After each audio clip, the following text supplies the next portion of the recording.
Son las 7 de la mañana con 1 minuto. Gracias por su sintonía en todo el territorio nacional y desde cualquier lugar del planeta a través de nuestras redes sociales.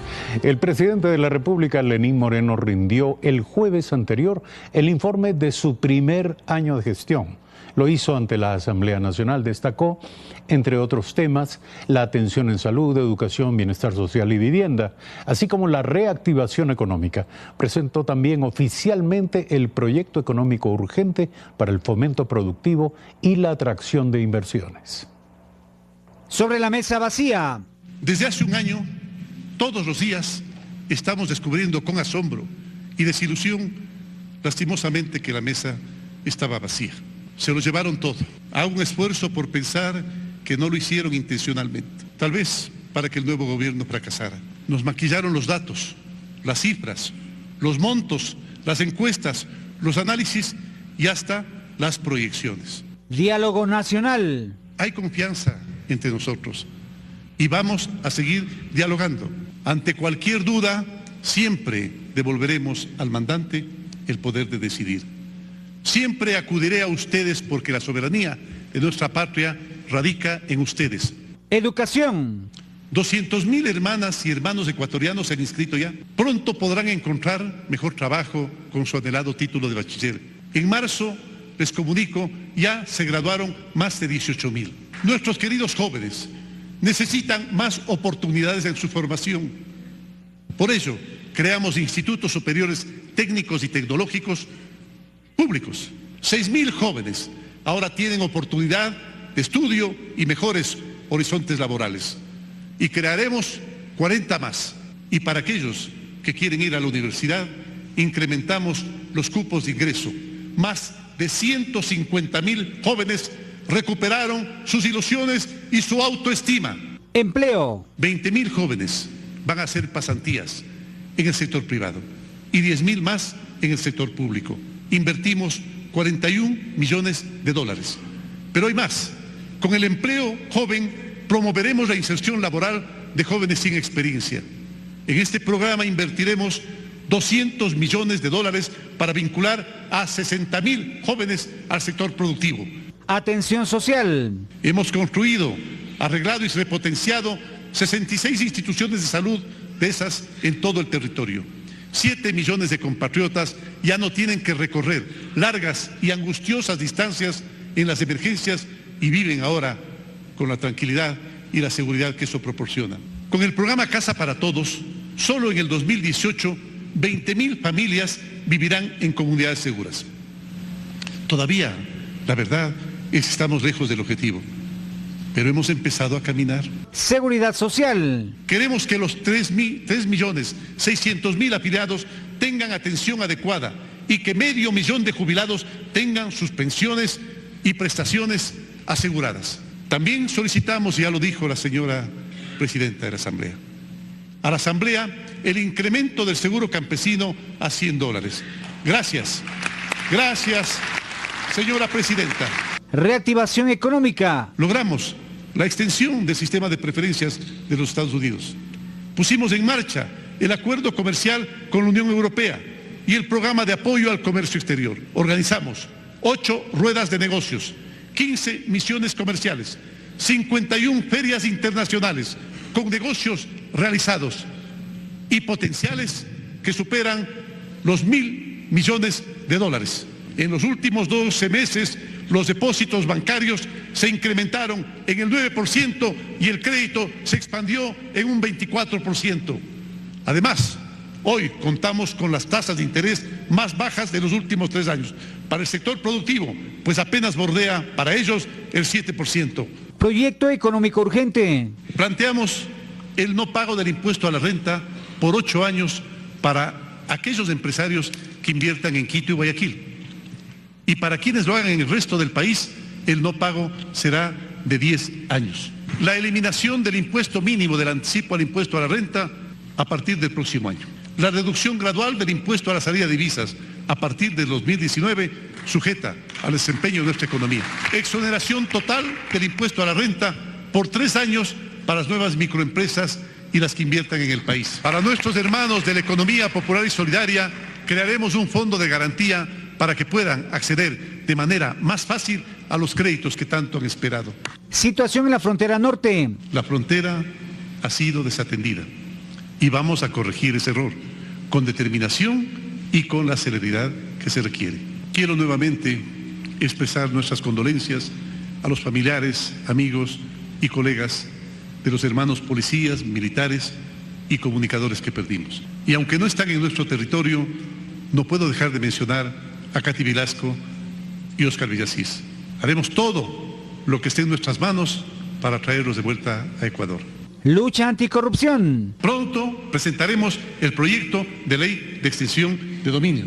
Es una figura que permite que los bienes, productos del narcotráfico, de la corrupción, del lavado de activos o delitos similares, se reviertan al Estado en compensación por el daño perpetrado por esos criminales y rápidamente. Lucha contra la violencia. ¿Cómo es posible que se haya descuidado tanto el ambiente educativo de nuestras niñas, niños y adolescentes? Debieron proteger celosamente todos los espacios y vigilar a la gente que los rodeaba. ¿Por qué no se vigiló detenida y acuciosamente el contenido de la educación? Campaña de amabilidad. Que se multipliquen los letreros que digan en todas partes, en todo sitio, que digan, aquí somos amables, pero te pedimos que también tú lo seas. La amabilidad tiene que venir del burócrata, del servidor público, pero también del usuario. Son las 7 de la mañana con 8 minutos. Acaban ustedes de ver una síntesis muy breve del discurso, del mensaje del presidente de la República el pasado jueves ante la Asamblea Nacional.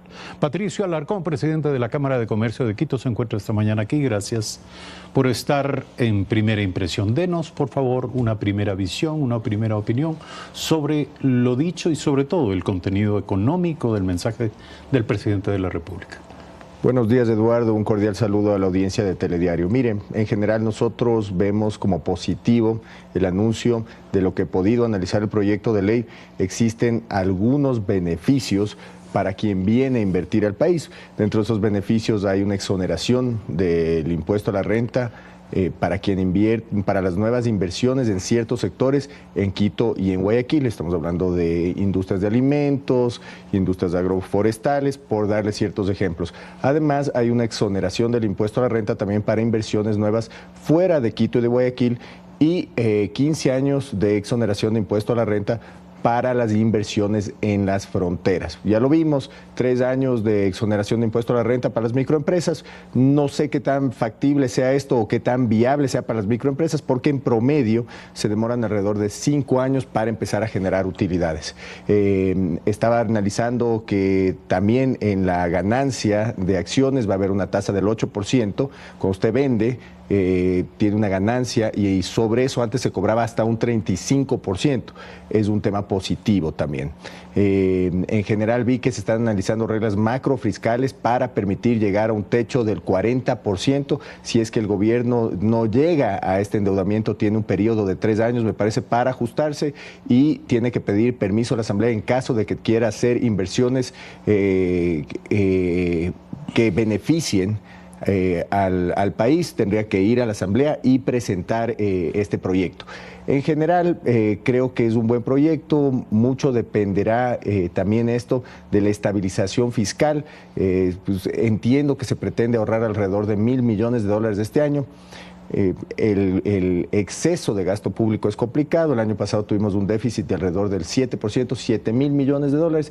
Yo no sé si con $1.000 millones va a ser suficiente para poder sostener la economía ecuatoriana, por así decirlo. Vi también otra regla macrofiscal que ya en teoría no se podría aprobar un presupuesto general del Estado deficitario. Pero muchísimo por analizar, tenemos que analizar a fondo. Y lo importante, Eduardo, en esta ley, puede ser una ley que sea muy beneficiosa para el Ecuador, pero si no se la comunica de una manera adecuada, nadie va a entender y nadie va a comprender cómo se pueden beneficiar los inversionistas y no llegarán los capitales adecuados y no se reinvertirá en el país. Entonces existe también la necesidad de hacer un plan agresivo de comunicación, no solo en el país, sino también en el extranjero para atraer capitales. Otros temas que se deben solucionar, tratados bilaterales de inversión. Nadie va a llegar a este país, o capitales fuertes, por así decirlo, no llegarán al país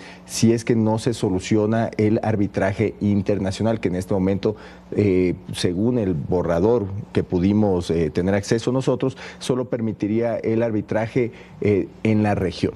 Ciertos ejemplos. Hace usted hincapié en el tema de la atracción de inversiones extranjeras, pero también hay un problema de confianza local y hay un problema de descapitalización, de falta de asunción de riesgo por parte de los sectores económicos locales. ¿Usted piensa que esto va a marcar una diferencia? Ciertamente, con los beneficios adecuados se puede promover la reinversión, se puede promover la repatriación de los capitales con los beneficios adecuados, que el Ecuador sea un buen negocio para invertir. ¿Por qué vienen los capitales de un país?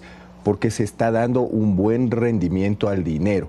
Y también otra señal importante va a ser la seguridad jurídica, no más cambios en la ley, no más reformas tributarias, no más cambios en la normativa, 4.500 cambios en la normativa durante el gobierno anterior. Estas son señales fuertes para los inversionistas, porque primero vienen a un país si es que el rendimiento es adecuado para el riesgo que existe. Tiene que ser un buen negocio y como el dólar es cobarde, tiene que ser seguro invertir en el país. Dos temas muy importantes. Pero nuevamente, sigue usted haciendo hincapié en potenciales capitales externos. La pregunta es, ¿dónde está la plata de los ecuatorianos, de los sectores económicos que se han inhibido de invertir o reinvertir en el Ecuador, en sus empresas, y que ahora podrían hacerlo? Mire, cierto capital ecuatoriano sí se ha reinvertido los últimos 10 años. Si revisamos, hay empresas grandes que han seguido creciendo, existen inclusive inversiones que no se han dado porque existen contratos de inversión que están paralizados también, pero en general, empresas grandes han invertido en sus operaciones, han invertido en activos, en bienes de capital que son activos, entonces han sostenido un crecimiento. Puede existir capital que está protegido fuera del país, por así decirlo, que puede estar invertido en sectores productivos en otras partes del mundo o en inversiones en otras partes del mundo que tendrán que retornar al país poco a poco. Ahora, desinvertir en actividades de largo aliento es muy difícil, es decir, abandonar una actividad industrial en el exterior para atraer los capitales.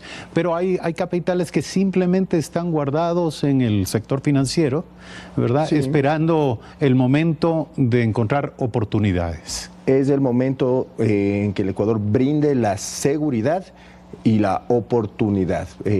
Quien tiene una cuenta con dinero que no tiene el rendimiento adecuado, bueno, si es que el país brinda la seguridad adecuada, puede traer su dinero, puede invertir. Mire, algo que se tiene que activar es el mercado bursátil también. Una vez que se activa el mercado bursátil, los ecuatorianos también tienen que tener la oportunidad de comprar acciones y obligaciones de algunos tipos de negocios dentro del Ecuador, tema que no se ha fortalecido porque en este momento, primero que en el Ecuador no existe la liquidez del Seguro Social, por darle un ejemplo, para invertir en el mercado bursátil, pero también han habido impuestos y había un impuesto en las ganancias de la venta de acciones que lo van a bajar al 8%, que era del 35%. Eso también afectaba las transacciones, no solo en la compra de empresas, pero también en el mercado bursátil. Entonces, hay leyes que se deben cambiar, se debe dar seguridad y buenas señales al inversionista para que reinvierta, pero también para lo que usted dice, para que también puedan repatriar fondos que están en el sistema financiero internacional sin un mayor rendimiento. Esto también va a ayudar a la economía, porque ¿qué es lo que necesita el Ecuador? El Ecuador necesita fortalecer su economía por medio de la inversión, por medio de la exportación y por medio del consumo. Y esta es la única manera en cómo volverá a crecer la economía de una manera sostenible. Porque sí, creció al 3% el año pasado, pero fue por el endeudamiento y la liquidez que inyectó el Estado en la economía. Y esto no es sostenible. Sin embargo, hay un superávit comercial también. En balanza comercial, sí. Esto está, eso está bien, se está exportando. Sin embargo, tampoco es que crecen las exportaciones fuera del bloque de la Unión Europea. Esto es un tema que también debemos considerarlo. El Ecuador tiene que fortalecer sus exportaciones y tiene que llegar a firmar tratados de libre comercio con otros bloques. Ahorita sí es positivo, a finales de junio se va a firmar el acuerdo de libre comercio con el EFTA, los países del norte de Europa. Sin embargo, nuestro socio más importante es los Estados Unidos. Pero insisten ustedes en un acuerdo comercial con Estados Unidos, como si Estados Unidos estuviera esperando que Ecuador acepte un tratado de libre comercio, y eso no es así. No es un buen momento para establecer acuerdos comerciales de esa índole, y Estados Unidos no parece dar muestras de estar muy interesado en hacerlo, sobre todo con un mercado tan marginal como el Ecuador. Mire, nosotros no debemos esperar a que los Estados Unidos nos invite a tratar de negociar, entablar un acuerdo comercial. El Ecuador tiene que tomar los pasos necesarios para hacerlo. El presidente de los Estados Unidos ha sido claro, lo que piensa es en el comercio justo. Y en base a eso se firmarán acuerdos acuerdos comerciales con ese país. Entonces, ahora, el comercio justo implica desconocer la asimetría, la diferencia entre el elefante y la hormiga, quiero decir. No, mire, con todo respeto. Para cualquier acuerdo comercial se deben negociar ciertas bases y tiene que haber un periodo de desmantelamiento de aranceles, tal como se lo hizo con la Unión Europea. En la Unión Europea no se permite cualquier tipo de importación, sino que se graba un periodo, se marca un periodo para ir desmantelando los aranceles. Y lo mismo se podría hacer con los Estados Unidos. Sin embargo, existen ciertos impuestos que no nos permitirían entablar una negociación o llegar a una negociación. Y ejemplo, la tasa aduanera. A usted no le cobran una tasa aduanera cuando está exportando producto a los Estados Unidos. Ejemplo, el impuesto de salida de divisas. Al Ecuador no se le cobra un impuesto de salida de divisas cuando tiene que hacer un pago de los Estados Unidos al Ecuador. Entonces estamos hablando de ese tipo de trabas que podrían afectar una posible negociación que se debe entablar, que debemos empezar a sentarnos en la mesa. Ya se está formando una comisión de inversión y comercio. Eso es positivo. Pero siempre van a existir ciertas trabas y tiene que haber la voluntad política adecuada para sentarse y negociar. ¿Y qué es lo que genera un acuerdo de libre comercio? Fuera de que más producto ecuatoriano se puede exportar con ciertas ventajas, no solo los productos que tienen ventajas en este momento, pero lo que hacen los acuerdos de libre comercio, y eso lo debemos comprender bien, es atraer inversión, que es lo que sucedió en los países vecinos a raíz de los tratados de libre comercio. No sé si en la opinión del sector económico al que usted representa, pero sobre todo en su opinión, ¿cuáles son los sectores, las áreas promisorias en esta materia? ¿Realmente cuáles serían las oportunidades que el Ecuador tiene para ofrecer a potenciales inversionistas? Mire, el Ecuador, para poder atraer capitales, tiene muchas ventajas. Le doy una, el turismo. El Ecuador es un país en el cual se pueden recorrer alrededor de 4 zonas en un par de horas. Pero lo es hemos un país venido diverso. Diciendo durante décadas. Es que no ha dado lo mismo. No ha dado las ventajas necesarias para que alguien llegue a invertir durante décadas. Y veamos ejemplos. Mire lo que ha pasado en países como en México, en la península yucateca, por darle un ejemplo, en el Asia, en la costa, en Vietnam. ¿Qué es lo que está sucediendo? Llegan capitales por llegan miles de millones de dólares. ¿Pero por qué? Porque está dando incentivos necesarios al inversionista. Entonces, eso es lo que debemos revisar. ¿Qué hicieron estos países? ¿Qué se hizo en estos sectores para atraer esos capitales? Pero si es que usted tiene un impuesto de salida de divisas, cambios constantes en los tributos, cambios constantes en la normativa para cuando quieran importar sus equipos, sus insumos, problemas en las aduanas, solo por darle ciertos ejemplos. No. Pero si usted en cambio les dice, miren señores, yo les voy a dar, como se lo está dando, en una zona de desarrollo especial, 10 años de exoneración al impuesto a la renta. No le voy a cobrar el ISD por la importación de sus insumos. Bueno, esos son ventajas reales o concesiones a largo plazo. Esos son ventajas reales. En el Ecuador eso no se dio. En el Ecuador eso se estaba blindando. ¿Por qué? Porque estábamos pensando en una política recaudatoria y una política que atraía a la inversión. Pero eso solo le estoy dando un ejemplo. El turismo es un solo ejemplo. Otro potencial que tiene el Ecuador enorme. ¿Y por qué? Por el clima, por donde está ubicado, por los productos que tiene, porque puede tener ventajas comparativas en el banano, en el cacao, por darle ciertos ejemplos en cuanto al rendimiento, la variedad, productos orgánicos, buscando nichos que se pueden exportar. La agroalimentación. También el sector maderero tiene un potencial enorme en el Ecuador.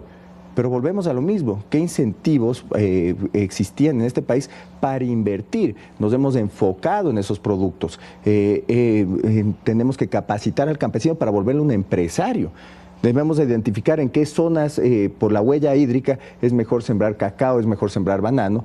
Y todo esto se lo puede hacer con un plan de desarrollo a largo plazo. Pero eso no ha sucedido en el país. ¿Por qué? Porque ¿en qué nos hemos concentrado, Eduardo?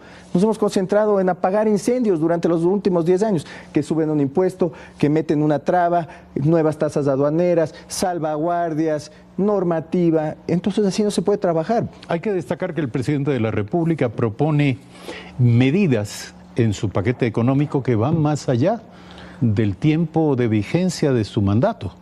Él habla de 8 años de exención de impuesto a la renta para inversiones en el resto del país, 10 años para inversiones en Quito y Guayaquil, 3 años de exención, bueno, eso está dentro del plazo, del pago de impuesto a la renta para nuevas microempresas.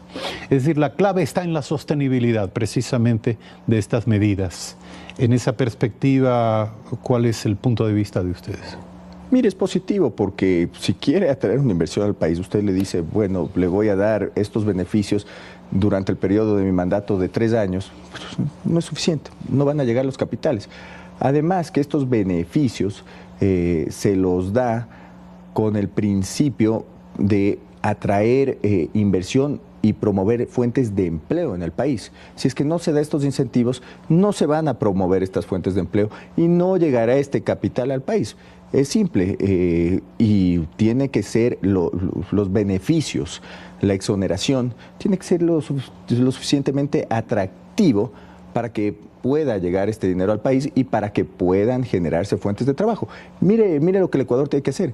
Tiene que combatir la informalidad en este momento. 60% de la población económicamente activa no tiene un trabajo formal, señor. Y en eso debemos fijarnos. Y para eso debemos tratar de comunicar bien estos beneficios que se están promoviendo en la ley económica urgente. ¿Comunicar bien a quién?